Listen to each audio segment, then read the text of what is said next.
রাতের আঁধারে কৃষকের ক্ষেতে দুষ্কৃতী হানা, কেটে নষ্ট করে দিল 1.5 কানি টমেটো ক্ষেত। অভিযুক্ত দুষ্কৃতীদের বিরুদ্ধে পুলিশের ভূমিকায় কৃষকদের মধ্যে ক্ষোভের আগুন। কৃষকদের আয় দ্বিগুণ করার জন্য বিশেষ বিশেষ প্রকল্প হাতে নিয়েছে কেন্দ্র ও রাজ্য সরকার। এই দাবি সংশ্লিষ্ট বিজেপি পরিচালিত সরকারের। সে যাই হোক, কৃষকরা চাষাবাদ করে সংসার প্রতিপালন করছে, কিন্তু রাজ্যের একাংশ জায়গায় রাতের আধারে কৃষকদের ক্ষেতে দুষ্কৃতীরা হানা দিয়ে সমূহ ক্ষতি করছে। এমনই ঘটনা মঙ্গলবার গভীর রাতে কমলপুর থানার দক্ষিণ কুচাইনালা পঞ্চায়েতের মেথির মিয়া গ্রামে কৃষক সমীর দাসের জমিতে। বুধবার সকালে কৃষক সমীর দাস জমিতে গিয়ে দেখেন জমিতে টমেটো সহ গাছের গুড়ি কেটে দেয়। সকালে কৃষক সমীর দাস থানায় গিয়ে অভিযোগ জানালে বিকেল 3টে পর্যন্ত পুলিশ তদন্ত করতে আসেনি বলে অভিযোগ। এই ঘটনায় গ্রামের কৃষকদের মধ্যে আতঙ্ক বিরাজ করছে। গ্রামের কৃষকদের অভিযোগ, কমলপুর থানায় দুষ্কৃতীদের নাম ধাম দিয়ে লিখিত অভিযোগ করে কোনো লাভ হয়নি। পুলিশ ঘটনার সাক্ষী চায়। গত 2.5 মাস আগে গ্রামের কৃষক অনিল দাসের 1.5 কানি ফলন্ত লাউ গাছ কেটে দেয়। ওনার আর্থিক ক্ষতি 3.5 লক্ষ টাকা।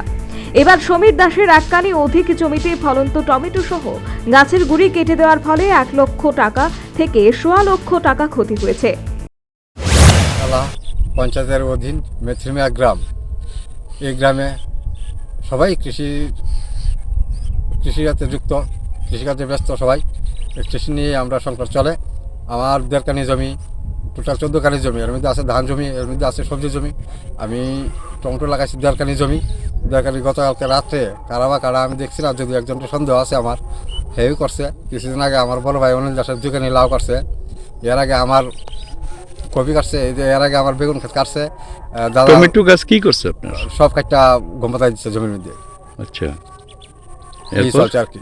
তারপরে থানার যদি যায়, সাক্ষী আসেনি। তো রাত্রেবেলা কারা করছে এটা তো আমরা দেখছি না। থানার গেলে আমরা উল্টা আরো দমকাই দেখো সাক্ষী আসেনি। আর সাক্ষী কেমনে আমরা পাবো? রাত্রেবেলা কাটছে, আমরা আসলাম ঘুমো। সারাদিন কাজ করে কি আমরা খেতে জমিতে পাহারা দিতে পারবো? কৃষক সমীর দাসের স্পষ্ট বক্তব্য, রাতের আধারে কে বা কারা তার টমেটো ক্ষেত কেটে নষ্ট করে দিয়েছে। এই নিয়ে তিনি থানায় অভিযোগ করেছেন, কিন্তু পুলিশ চাইছে সাক্ষী। সচেতন মহলের মতে ঘটনার সাক্ষীর কথা বলে এই হেন জঘন্য অপরাধের ঘটনায় জড়িতদের কি পুলিশ আড়াল করতে চাইছে? তা না হলে এই ঘটনার পরিপ্রেক্ষিতে মামলা হাতে নিয়ে তদন্তে নামলেই তো দুধ কা দুধ আর পানি কা পানি হয়ে যায়। তাছাড়া এই ধরনের ঘটনা তো সংশ্লিষ্ট এলাকায় এর আগেও ঘটেছে। তাহলে কি কৃষকরা মাথার ঘাম পায়ে ফেলে ফসল ফলিয়ে রাতে নিশ্চিন্তে বাড়িতে ঘুমোতে পারবেন না?